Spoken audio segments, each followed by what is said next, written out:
So good afternoon, everybody. So delighted to have everybody here for the second lecture in the MS Swaminathan Centenary Series. In the first lecture, we had Professor Ronnie Kaufman, and one of the things that he mentioned, he's a plant breeding specialist, is that plant breeding in the next era will be driven by genomics and big data. And I think segueing very nicely from the talk that he delivered in the first, as the first in the series, we have Professor Rajiv Vashne, who will be delivering the second talk. And he will be talking about genomics for food and nutrition security, striving to realize the vision of Bharat Ratna, Dr. MS Swaminathan. I think Dr. Vashni doesn't need any introduction. He's a great collaborator, and he's currently the director at the Center for Crop and Food Innovation. He's also the director of the WA State Agricultural Biotechnology Center, International Chair of Agriculture and Food Security, and the Food Futures Institute at Murdoch University, Australia. He wears many hats, and he's also been involved very extensively at ICRISAT in developing genomic resources, not only for chickpea, many of which of those varieties are now been released recently, but he's also been involved in a lot of international and national collaborations, which have paved the way for many of the genomics of the crops that ICRISAT had been working on. So without any more delay, I would like to hand over the podium to Professor Vashni. Thank you very much for agreeing to give this talk. So you can take over now, sir. Thank you very much, Madam. Hope you can hear me. And you can see my slides as well. Yes. Thank you. Good. You may begin. Thank you very much. Let me thank you once again for providing me this opportunity. And it's really an honor for me to be the part of this prestigious series, the MS Swaminathan Centenary Lecture Series. And I'm grateful to Dr. Soumya Swaminathan, Madam, and also other Swaminathan Research Foundation leadership for providing me this opportunity. So in this presentation, I would like to share some of my views on genomics for food and nutrition security, but also would like to pay my tributes to Professor Swaminathan. In fact, when I will present, you will realize that some of the work what we are doing, this is towards realizing the vision of him. And in this direction, as we all know that we had a big loss of losing Professor Swaminathan last year, but at the same time, many of us, we celebrated his legacy, his work, and the whole world. Though we are missing him, but he has left a legacy, and all of us are trying to take this legacy forward. And though I paid my tributes in the different articles, in the case you have not read, then you're most welcome to see on my blog or even the Nature India. And not only that, even the National Academy of Agriculture Sciences, and also in the Review of Agrarian Studies, where we contributed, we shared some of my experience while receiving the mentoring and then supervision or inspiration from Professor Swaminathan. Very briefly, I would like to mention it especially to our colleagues, young colleagues, because Professor Swaminathan has been an inspiration to all of us. For me, I met him first time in 99, and this picture when I was very young boy and was doing the PhD, I came to MSSRF in 1999, where Dr. Lalji Singh at that time point, in collaboration with Professor Swaminathan, organized a conference of EdNet. And I remember that I received the best poster award there, and I received that an envelope with the 2,000 rupees, and this I got it from the hands of Professor Swaminathan. This was really a big moment for me in my life. After that, I met him in 2000 in the second International Congress in Crop Science Congress in Germany.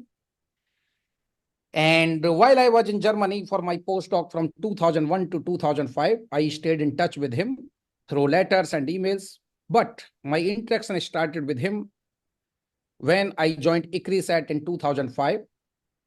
and I had a privilege of interacting with him more frequently. We had several occasions, and I feel really privileged to visit MSSRF many times, and also inviting him at ICRISAT. So, and this, you can see several pictures.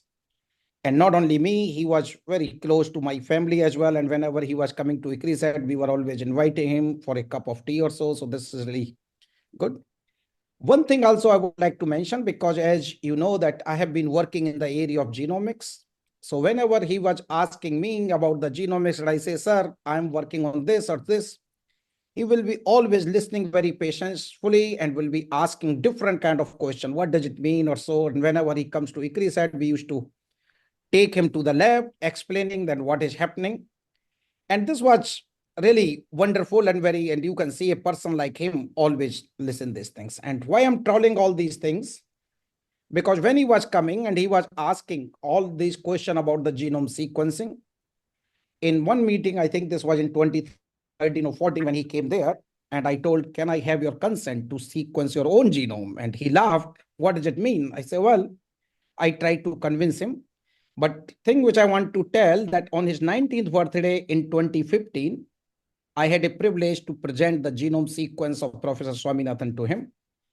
And after posing numerous questions about his genome, he asked me, or he reflected, and this was really very inspiring. He says, when I was working on my PhD, I began to understand the double helical structure of DNA, but I never imagined I would one day hold the fully decoded sequence of my own genome in my hand. So such movements and interaction have served as a beacon of inspiration for countless young minds in agricultural sciences, both in India and internationally. Another incident I would like to share, and this is in 2016, when he was there for one of the meeting of FAO as a keynote speaker, and I was also there. And I remember that Parasraman from MSSRF, he was there, and at that time, Sarol was already in the wheelchair. So I asked him while having a cup of coffee with him, sir, you have already contributed so much to international agriculture. Perhaps you should not restrain yourself by traveling so extensively. But before I could finish, he replied, Rajiv, interacting with young minds like yours at scientific meetings keeps me abreast of the latest advancements in agricultural science. That's what motivates and energizes me to travel at this age. I say, wow. And he added, I can't imagine just sitting in my office when I believe I can still make a contribution to society. So this was the way that Professor Swaminathan was working. And I fondly remember his last email, which I received from him in May 2023, when I received that fellowship of the Royal Society.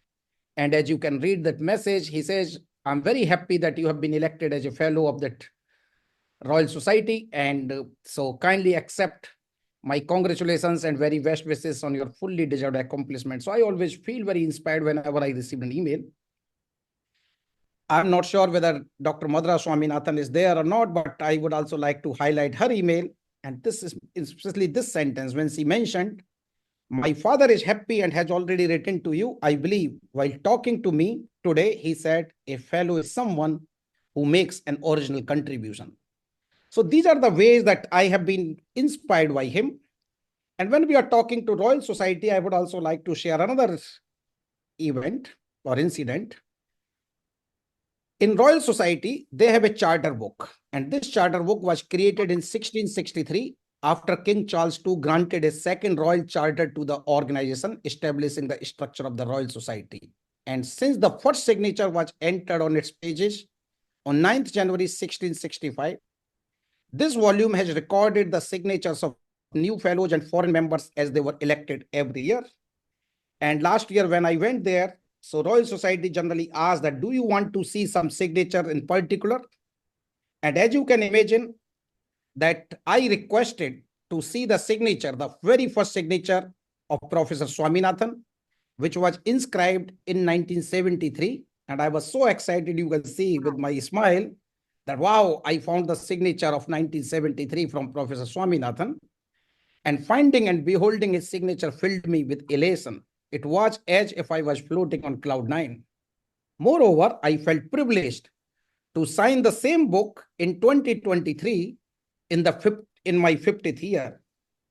And now the same Royal Society, they have invited me to write a biographical memoir for Professor Swaminathan, and I'm working on this thing with Dr. Sharat Kumar and also Dr. R.S. Paroda. It's really privilege for me to contribute to this one, and I'm also thankful to MSSRF for providing us the permission and several pictures, and this memoir will be available very soon, and this will be in public domain. So this is really very nice. And I'm not sure that many of you might have seen this picture of Professor Swaminathan from Royal Society. This is one of those rare pictures, and I got it from Royal Society when he visited way back in 1973 or so.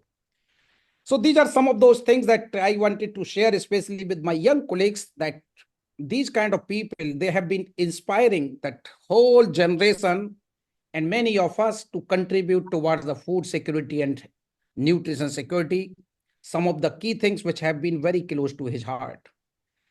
And right now also we have lots of challenges for food and agriculture. And this is not that these challenges are new. We had, in fact, many of us, or at least I have read in the books, and many of senior colleagues, they know that sometimes way back in 1960s, in the context of India, we had really serious challenge of food.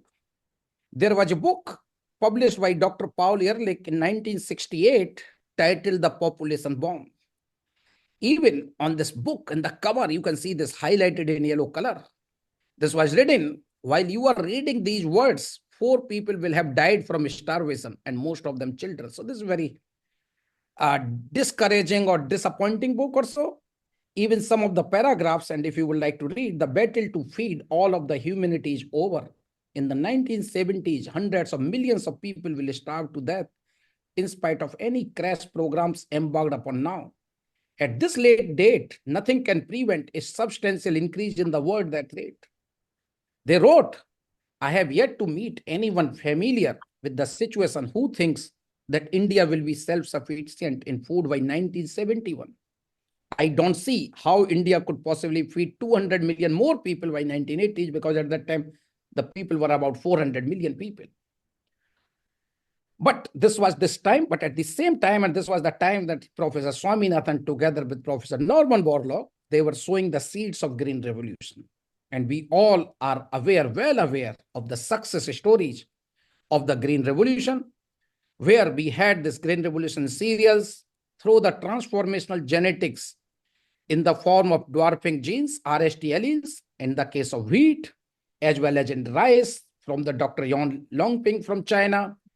So the world will start to have huge amount of wheat and rice, and salute to the Green Revolution heroes.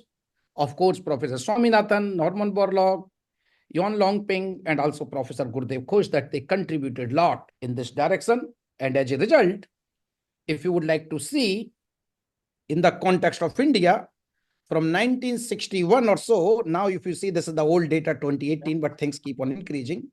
If you see the cereal crop, cereal production has been increased more than 200 or 300%. Cereal yield has increased. So even population is increasing with this rate, but the grain production has been increasing with much more faster pace with the limited land use. So you can see that land use has not increased heavily. And so we were able to produce more cereal crops. Now, India, where Paul Ehrlich wrote those kind of disappointing words, now you can see that India has become a food prosperous country, or from a grain deficient nation to food security for all. Now, India got 1.4 billion people, more than 3 times than what we had in 1960.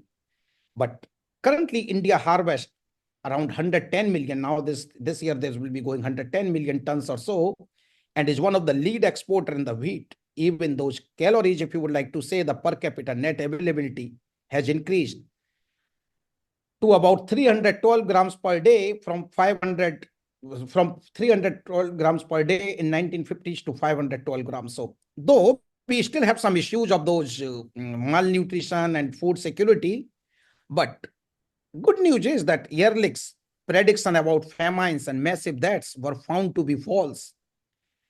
And Jonathan Last in 2013 in the New York Times, he wrote The Population Bomb probably was one of the most spectacularly foolish books ever published.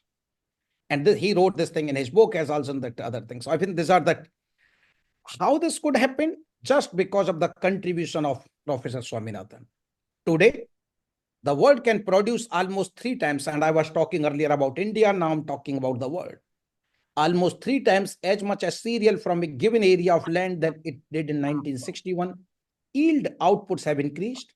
More than 241% cropping intensity has been increased. Lot of infrastructure, especially for irrigation facilities, etc., have been increased and improved farming incomes, mechanization. But at the same time, we also had that fertilizer usage as well. So all these things happened. And now if you would like to see the whole world map and you would like to see the yield, countries like India, China, Europe, North America, or in Australia, where we are having this grain belt, you can see very high yield, green color thing, yellow color thing. There are still some regions left in Africa and some other places where they still have that huge potential to enhance the yield. So these were some of the success stories. And this is, we can feel very proud of that agriculture, because many times agriculture is not appreciated. On the other hand, human health, which is important, and both things are important, is appreciated much more than agriculture. But this is the way that you could see that when people were predicting, but all those predictions were false because we were having enough food. If you would like to see the current scenario, we know that by 2050, we will be having 10 billion population. And now, if you would like to see, even at this stage, 1 in 10 people do not get enough to eat. Hunger is also on the rise in the Western Asia as well. There are conflict and climate crisis, and there are several places on the earth, they are still very hungry. So, I mean, this is not that we have solved all the problems. So this is not very good situation. And in terms of the nutrition, nowadays we are focusing a lot, and many of us, including WHO, FAO, in Sustainable Development Goal, everywhere we are talking about the nutrition, which is very important. And this is much more important in ongoing conflicts and geopolitical issues worldwide. So I think that these are very important issues. Climate change is posing another threat, and all these issues, they are basically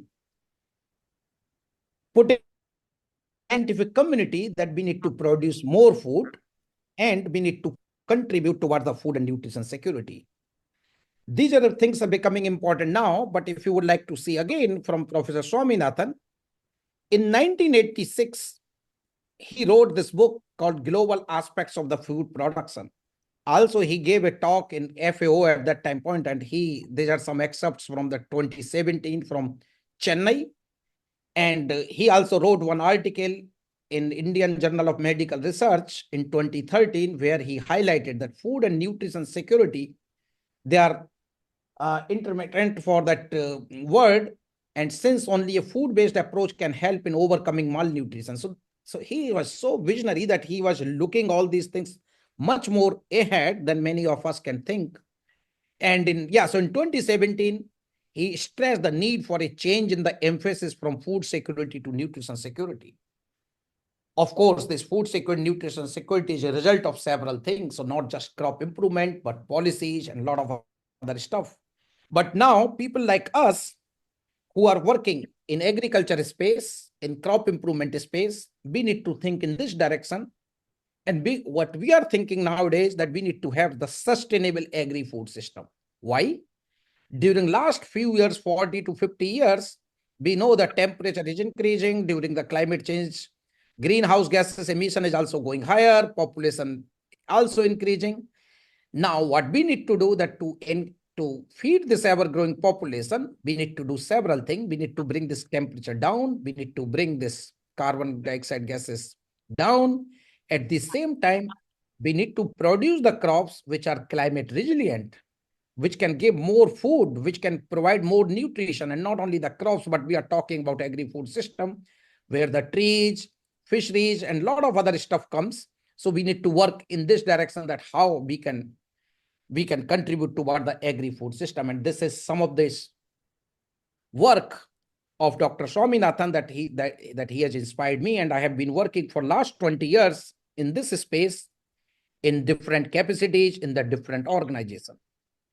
What is required? what we are doing, and I will share some examples, some work from ICRISAT, some work what we are doing now at Murdoch University.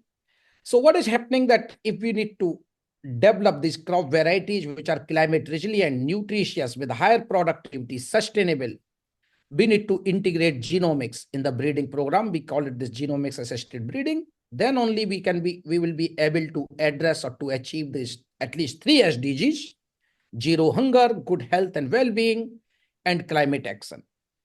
What is this genomics assisted breeding? When I was in Germany, together with Professor Andreas Granat and Professor Mark Sorrells, we gave a concept of integration of genomics in breeding, and we called it genomics assisted breeding. This was in 2005. This was the time that genomics was just booming up, and then we had the first genome sequence of the rice crop. So we provided a concept in the 10th anniversary issue in the Trends in Plant Science, feeding the world plant biotechnology milestone, that what we can do. I'm so happy to mention that during last around 20 years or so, there are lots of advances in the genomics assisted breeding, and there are lots of success stories. But for doing this thing, first, you need to understand the genomes. You need to understand the traits so that you can work, you can define the appropriate combination of alleles, etc. In this direction, when I was working at ICRISAT on the crops like dryland crops, pigeon pea, chickpea, pulse millet, peanuts or so, together with several ICR institutes, state agricultural universities in India, many organizations from all around the world, in China, in Europe, Australia, North America, we developed several international consortiums. And then we led some of those consortium. We decoded the genomes of pigeon pea, chickpea, pulse millet. So genomes basically that you understand the entire gene repertoire, and you are having all these genes in your hands. And not only for the dryland crops, many other crops which are important in Asia, like sesame, mung bean, azuki bean, pea, etc. So we have been working on all these things. But does this mean that if you find like in 28,000 genes are present in the case of chickpea, whether all 28,000 genes are expressed in all the tissues at all the time? Probably not. So we need to understand their gene expression in temporal and spatial manner. And for that, we developed the gene expression atlases for chickpea, pigeon pea, and groundnut. This is one thing. Second is that initially when we were developing the genome assemblies, they were based on the short sequencing reads. But with the time, we kept on advancing the genomics technologies. And during last few years, we have been developing these high quality genomes. So in this paper, the same legume genomes, what we presented earlier, we brought them at the chromosome level and we call them pseudo molecule. And we got the chromosome length genome assemblies as well. This is an example in the case of pulse millet, for instance, that our earlier genomes, they were very, like for instance, this was the TIFF 2017, but then after that we developed this platinum standard reference genome. Now you can see that we have improved these genomes very high level. We have addressed lots of issues. So you can do a lot of work. And now even in the case of soybean, we have developed the genomes and we call them gapless genome assemblies. We developed this thing for the 2 soybean cultivars also in collaboration with United States and Hong Kong. And one of my colleagues, Vanka Garg, so she did really good work on this aspect. So we have been able to assemble those genomes now, gapless genome, and we can get, and I will talk about later, telomere to telomere genome assemblies as well. So this is one way that you can understand the genes. But now if you would like to use them for the breeding with that objective of the food and nutrition security, then next thing is that we need to understand the genetic variation. And for that, there are large scale germplasm available in different gene bank. Either this is in India, in NBPGR, ICRISAT, or CGR gene banks, or here in Australia, Australian grain gene banks. You got huge germplasm collection. And we all know that during the case of this, now when we talk about the breeding, we had the domestication, we had the breeding. So because of these two bottlenecks, we lost many favorable alleles. And now what we need to do, we need to go back to the land races, we need to go back to the wild species, and we need to understand their genomes, and we need to use those genes which we have lost. And based on these things, there is a concept of the pangenome where people were talking at that species level. We moved one step further and we say when we want to target the wild species, we should not just talk about pen genome, we should talk about super pen genome at the genus level. So because of these kind of concepts, we started to do these pen genomes and super pen genomes. Like in the case of chickpea, we got 8 different wild species. So what we did, we assembled the genome assemblies for 8 different wild species. So not one genome, 8 different genomes, and we recently published this thing. And here we have provided the sizer superpen genomes. We got an idea, information on the genes present in different wild species. And we had many colleagues involved in this project from ICRISAT, from many Indian organizations, and many other organizations in Australia, China, and United States. Other one is in the land races. So now, for instance, in the case of pigeon pea, we targeted about 292 pigeon pea lines coming from 23 countries. In the case of chickpea, we targeted 429 chickpea lines. And then we just also did the phenotyping for the traits in which breeders are interested. And while combining these things, we got the genes associated with the different traits. Not only in this case of chickpea and pigeon pea, we did similar kind of work in the case of peanut in collaboration with Guangdong Academy of Agriculture Sciences this year. And here we also developed the genome variation map in the case of peanut. And we got that genetic association with more than 28 agronomic traits. We are doing similar kind of work in the case of pea with Chinese Academy of Agriculture Sciences, where we have developed the pen genome. In the case of azuki bean with Beijing University of Agriculture. So nowadays our lab, they are working on different crops, and idea is that how we can understand this genome architecture, etc. When I was at ICRISAT, we embarked on a big project, and this was the sequencing of more than 3,366 lines. This work was done in collaboration with ICRISAT, ICARDA, and many other organizations. And this was a huge work. And based on this thing, we developed a chickpea pen genome. We got several new genes, and then we extended this study further by sequencing more than 10,000 lines. This is the world's biggest project. Earlier, the 3,001 was the big project. And right now, this is the biggest project of sequencing of plant genomes, where we sequence more than 10,225 lines from all over the world. And not just for fun, but to understand the genes associated with different traits. Now we are going not only for the genes, we are identifying the haplotypes. We are developing the haplotype maps. We are getting the hot spots where we can get more genes. And this is really huge information and very useful resource for the breeding. Next thing is that so far people have been developing those genome assemblies. They already moved to that chromosome scale level, but they are not reaching to the full chromosome, which is called a telomere to telomere. So recently, we have provided this concept that why we need to have the telomere to telomere genome assemblies so that we can unlock the full potential of plant genetics for the crop improvement. And inspired by this work, now we are the partner in several international genome consortiums, not for one genome, but larger genomes like PISM 50 plus genome sequencing consortium being led by Canada from Murdoch University. We are the partner there, and we are contributing towards sequencing of these genomes, where we are having 50 plus, and each genome will be that de novo genome assembly at telomere to telomere kind of thing. And from Australia, we are contributing 3, but 2 other excisions we are sequencing from Mexico and Afghanistan. Another consortium, we are the part of that one, International Faba Bean Pen Genome Consortium. Faba Bean is a big genome. And here again, this is being led by IPK, and also now one of my colleague, Muru, who moved to the Texas. So those colleagues, they're leading this consortium. We are the partner there. We are also contributing several genomes in that even Faba bean.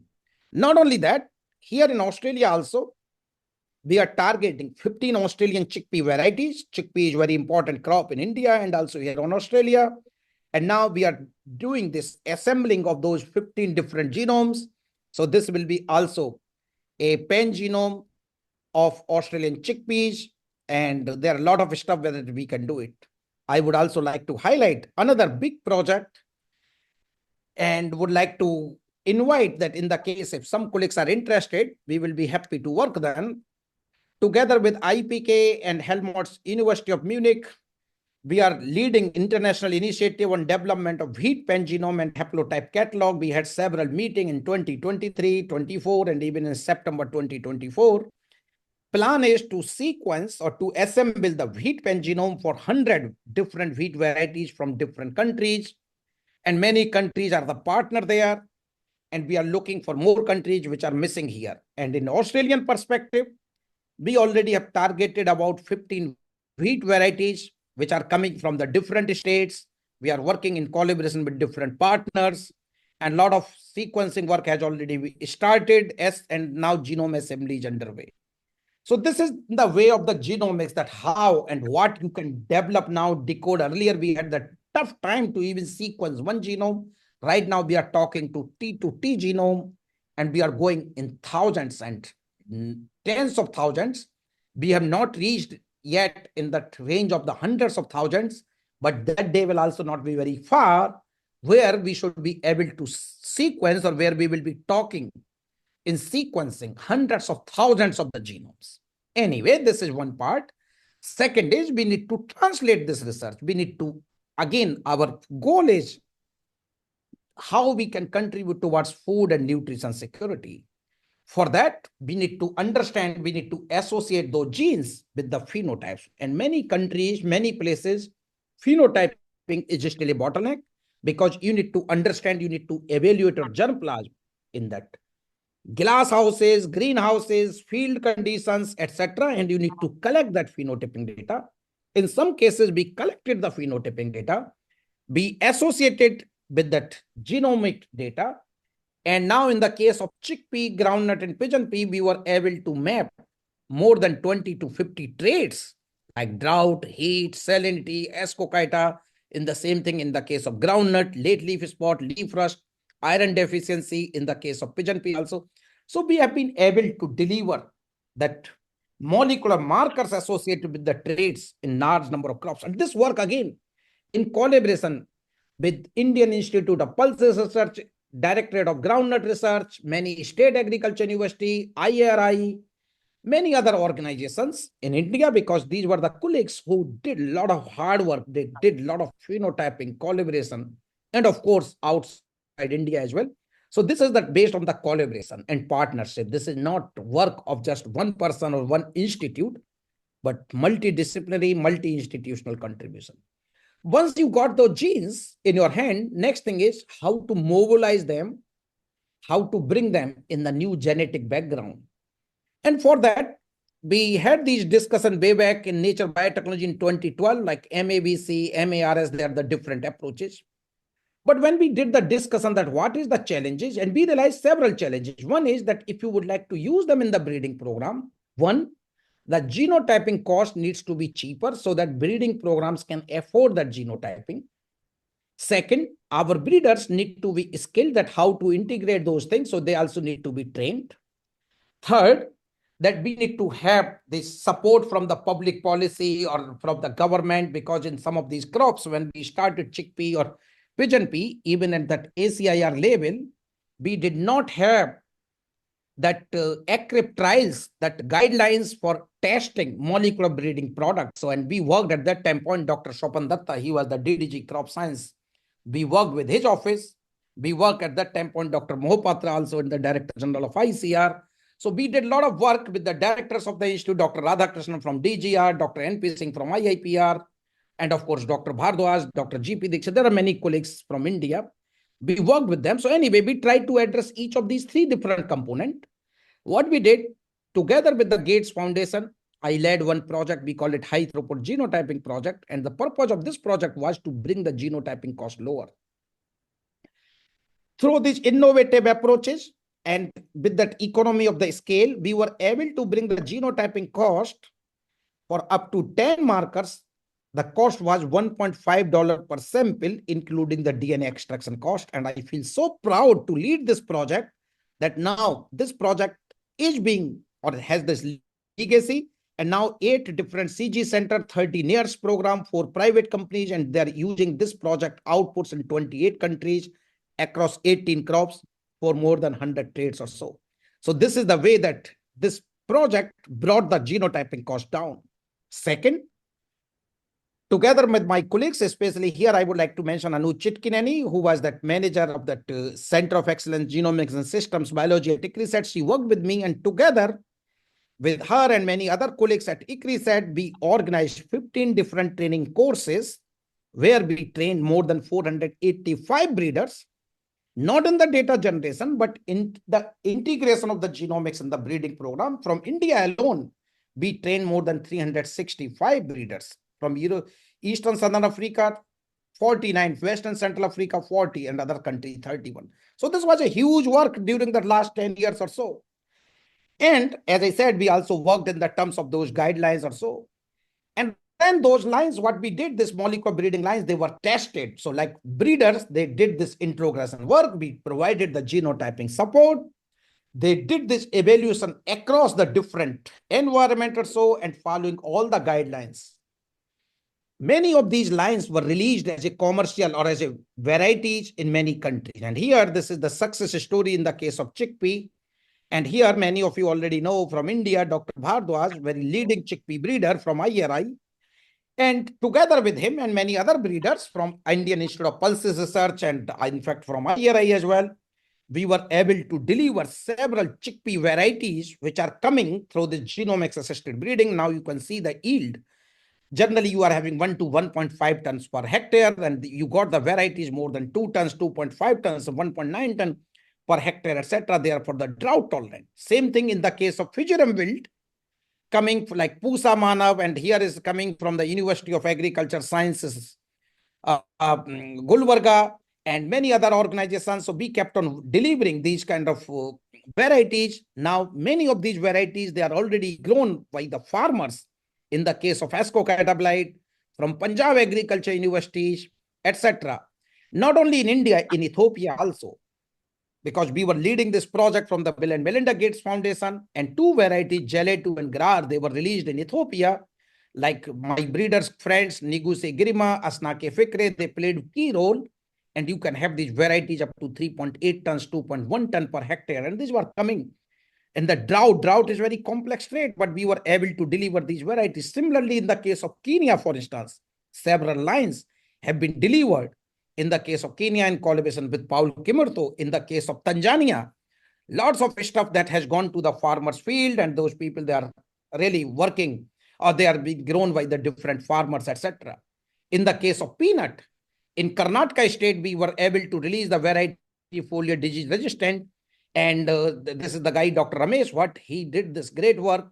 We had first set of that high oleic acid varieties, and lots of now these varieties in the case of Ghana, and Dr. Radhakrishnan played very important role in high oleic varieties, etc. So we got lots of varieties in the different crops, and this was the document from the FAO in the case of chickpea alone. And you can see that in the case of chickpea alone, more than a dozen varieties have been released in India, Ethiopia, Kenya, and Tanzania. Same case in the case of groundnut, in the same case in the case of pigeon pea, etc. So these are some success stories, how you will be able to deliver those genomics in the breeding program. I think somebody is doing some new sense that started to putting that screen. I don't know that Gayatri or somebody, you can address the issue because they started to use the sketching on the screen. Anyway, so now coming back to some of that work, what we are doing here now, in addition to those legume work now at Murdoch University, we are working on wheat. Wheat is also very important crop for Australia. This is key crop, one of the leading crop. And what is we are doing here, that in wheat, we are improving wheat for the nitrogen use efficiency, because right now farmers, they use huge fertilizers, and these fertilizers is not being used, or nitrogen is not efficiently used by the plants. So there are lots of leaching and then going soil pollution and creating that, in that contributing to the greenhouse gases. So now our idea is that how we can make that wheat nitrogen use efficient. Similarly, another project on the heat tolerance, how we can enhance that heat tolerance in the case of wheat. And we recently organized a conference, International Wheat Congress in Perth, where we brought more than 950 people from more than 52 countries. Now some summary is also coming in the Nature in 1 or 2 pages. So like this will be shared in public domain. But so this was a big story, success story. And we have discussed a lot with different breeding programs or so, that how these approaches can be moved further. In the case of legume genomics, we are working on that project on genetic gains. One of my colleague, Rutvik Varmuk, is leading this project. And here we are working on 3 different crops: chickpea, fava bean, and lentil. And we are using this genetic diversity. We are working with different organizations. Another project is with the University of Queensland about the nitrogen fixation in the case of pulses crop. We are also working on other project, and this is enhancing the heat tolerance in the case of chickpea, drought tolerance in the case of chickpea. So we are working in range of the projects dealing with those climate change related issues, etc. The other thing, now my group is also working on the horticultural crop genomics, because not only just legume and cereal, horticulture crops, especially fruits and vegetables, they also play a very important role when you are talking about the nutrition security. And now here in Australia, we are developing advanced genomics platform for Australian horticulture. In another project, which is the RACE project, we are developing the cost-effective genotyping technology.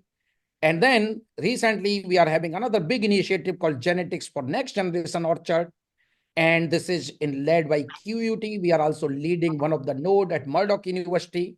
So these are another big project that about the horticulture genomics. So what I want to say that we have been using the genomics in different crops. This is either in the wheat or legumes and the horticulture crops. Now, very quickly, if we deliver the varieties, does this mean that we can realize the full potential of genomics? Probably not. Why? And especially I'm talking in that developing countries where we are having the breeding program, public breeding programs, and then farmers, they need to be provided the seeds, etc. And for that, we came up with this concept that rapid delivery of the new cultivars to farmers is really required, because many times breeders, they develop great varieties, but they do not reach to the farmers. So our concept was that now the varieties, either they are coming through the traditional breeding or through genomics or even through GM or gene editing, we need to ensure that they are reaching to the farmers in the real time. So we need to strengthen the seed system. We need to think about that integration of those decision support tools in the farmer's hand, because now farmers, many of the farmers, they got the access to the mobile technology. And I know that MSSRF, they are doing great work in this particular area in addition to many other areas. The other thing is that we need to provide the better agronomy to the farmers so that they can realize the full potential of those genetics which is present inside the seed. And not only that, countries like India and many other countries in Africa, we also got a lot of post-harvest losses, so we need to address that issue. When we talk about enhancing the farmers' income, we need to connect the farmers to the market. And for that, we need to think about the value addition as well. We need to bring these processing plants also next to the farm houses or so that not only the farmers, but even the consumers can be benefited. So we had this kind of concept, and we implemented this thing in one of those big projects from the Gates Foundation, Tropical Legume Project, which had the 3 different phases. I had a privilege to lead the 3rd phase and some part of the 2nd phase as a principal investigator, and that some project coordinator with me who worked, Chris Ojivo, Emmanuel Monio, and several other PIs, and some pro people from the Gates Foundation. Dr. Sadiq Abete was also program coordinator, and Dr. CLL Goda was the PI of earlier phase, 1st phase and the 2nd phase as well. So this was a big project, more than $67 million investment during that maybe more than 14 or 15 years. And this project scale was that in the 13 different countries in Africa, India, and also Bangladesh. And we had working on the 6 different crops in many countries. And what we did, that we addressed some of those issues, what I was talking. One, that we were using the breeding, genomics, and developing those climate resilient variety. But second is that now that how breeders can continue to make these breeding program much more stronger, how we can continue to deliver more genetic gains. So this was the second approach. And through this one, we delivered several varieties, including this high olive groundnut varieties, which I was talking earlier.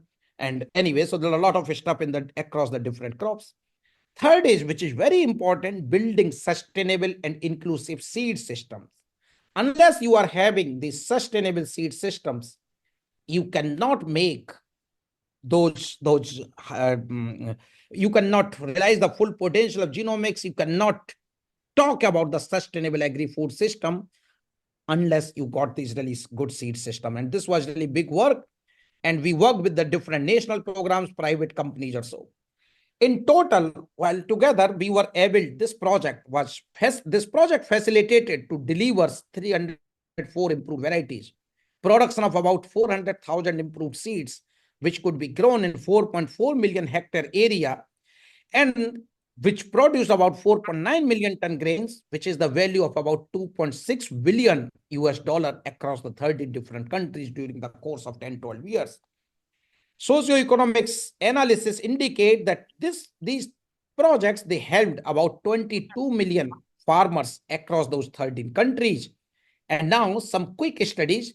When we started the project, this is either Ethiopia, Uganda, Nigeria, Mali, or India. If you see these different figures, during those 10 years or those phases, production has increased, number of the productivity has increased, economic value has increased, and majority of time, everything in different crops have been increased or so.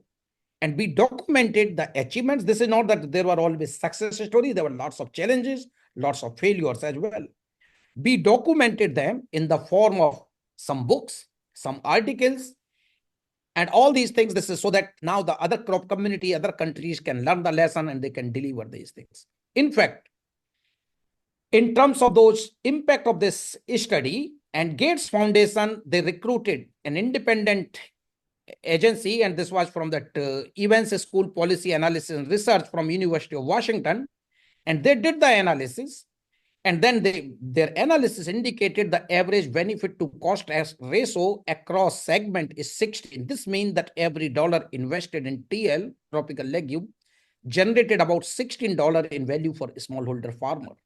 So this was that way that we were able to deliver through the genetics, through the breeding, through agronomy, through public policy support. And for this work, my previous organization, ICRISAT, and I feel very proud to contribute that we got this Africa Food Prize in 2021 for this amazing work across the 13 different countries. Anyway, friends, I wanted to highlight some of these success stories and would like to mention that the vision what Dr. Swaminathan had, that to ensure this nutrition and food security, which is a big thing, we all can contribute in this direction. And I think there are different ways. One is crop diversification is really essential for sustainable agriculture and ensuring food and nutrition security. When you talk about developing climate resilient, nutritious varieties, new approaches of breeding, including genomics, including GM, including gene editing, we need to use those kind of new approaches. We need to have the government support for taking all these products to the farmer's field. Nowadays, new approaches, including artificial intelligence, machine learning, and simulation approaches are expected to accelerate trait mapping, identify optimal parents, predict agronomic performance of breeding population. Countries like Australia, United States, Europe, this is not a big problem because here the breeding is basically commercial breeding and they know that how to replace the varieties, and farmers are also, they understand all these things. But now in the countries where we are having smallholder farmers, we need to ensure that we need to have the rapid delivery system. Finally, international, national, and local government agencies support and capacity building is a must for sustainable agriculture and food security.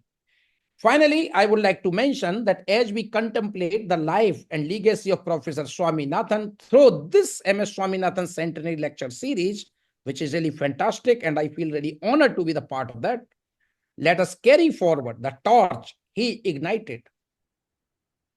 Honoring his memory involves continuing the journey he initiated, a journey towards a world where no one sleeps hungry. He epitomized how science can act as a catalyst for positive change and showed that research can be directed towards addressing tangible challenges.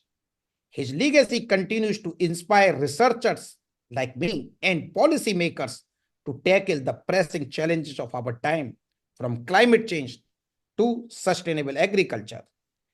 With these words, I would like to thank large number of collaborators who were involved in this work, what I presented, and now many of our partners here in Australia, because we feel very privileged to have this support and collaboration with large number of partners. And thanks to Murdoch University leadership, Grains Research and Development Corporation and their leadership, Hot Innovation, and many other organizations. They are generous supporter for our research.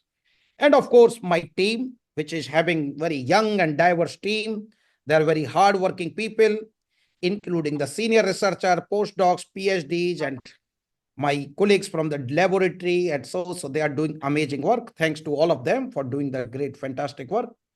And with this picture in 2015, when I was sitting in that feet of Professor Swaminathan, this is also one of my favorite picture, which we got in 2015 in ICRISAT. With these words, thank you very much. And back to you now. And we'll be happy to take up any question if there is a question. So.